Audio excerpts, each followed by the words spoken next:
We've spoken many times that Vivendi are making attempts to make a play for Ubisoft by buying out shares and attempting to basically get control of the company, and given that this hasn't really been working too well so far for them, there are valid concerns both within Ubisoft and outside of the company that their next move is going to be a hostile takeover.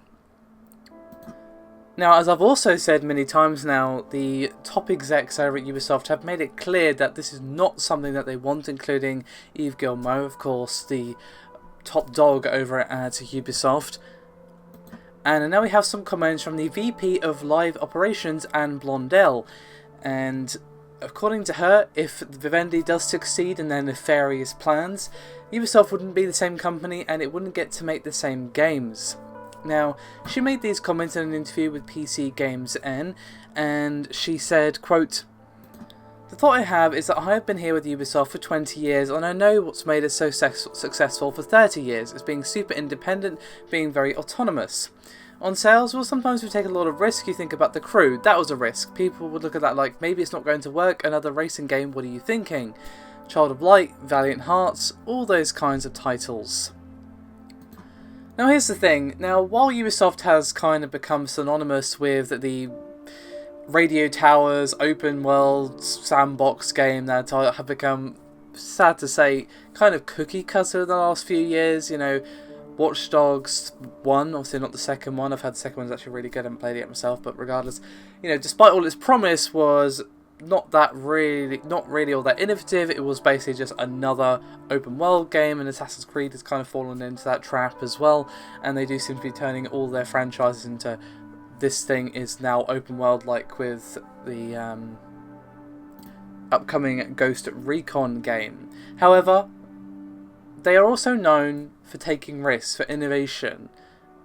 You know, Assassin's Creed, Far Cry, all of this good stuff. You know, back in the day, these games were really good and had really interesting ideas, and they do still take some risks. Like The Crew, that's right, there was a risk. Child of Light, that's very different for the company to actually do.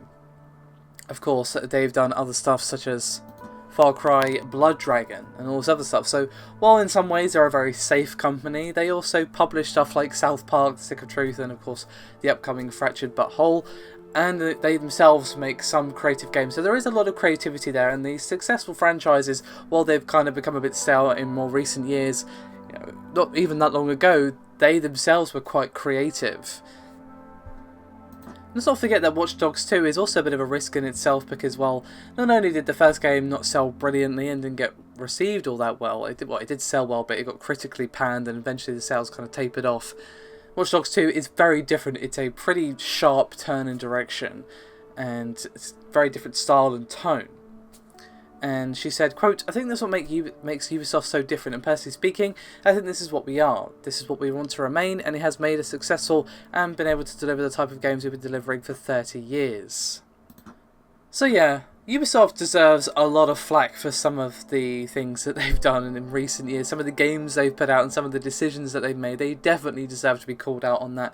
But, you know, we mustn't forget among the Assassin's Creed Unities and the Watch Dogs that they also have games like Child of Light, and they do have some indie-like games and still do have quite a lot of creativity as a company and as a publisher.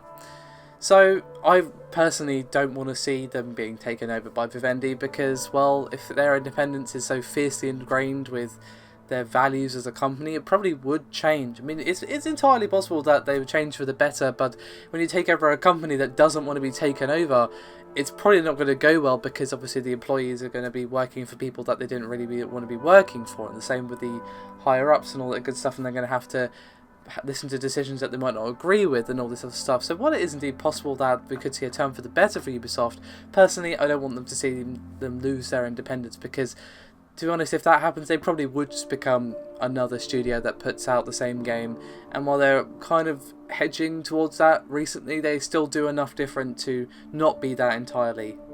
So let me know your thoughts as always, guys. Thank you very much for watching, and I'll see you next time.